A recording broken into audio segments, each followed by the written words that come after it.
Nothing quite like a little poetry in the kitchen, right? Your feet are in the back of this. Is that cool, Alyssa? Huh? Wiggle your feet. Hey-o. So this is a poem that I wanted to do for you guys. Poem time. Poem time. My neighbors are gonna listen in. What's up? You guys wanna hear a love poem? The love poem you have never been written, but have always deserved. It would start off slowly.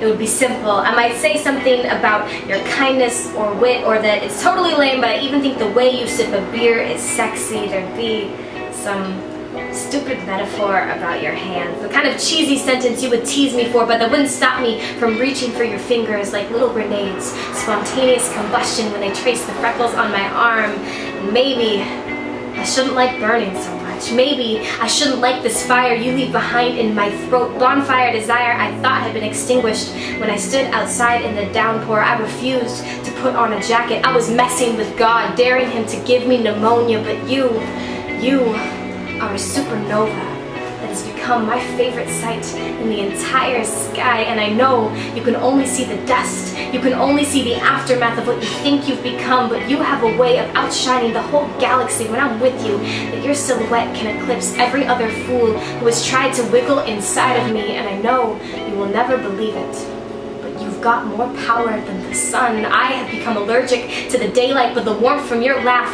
helps me fall back asleep when I wake from dreams that feel too much like reality. You're not even next to me, but I have memorized the way your smile can light up sunset better than any sunset ever could. And I know it seems melodramatic to compare you to something like a star, because it is, but honestly, you are a star. And I know it doesn't make much sense that I could know something like that with such certainty, such weight, such gravity, but you always have been. Someone once told me that poems are usually about beautiful things, so forgive me for being sentimental, but you should have an entire book.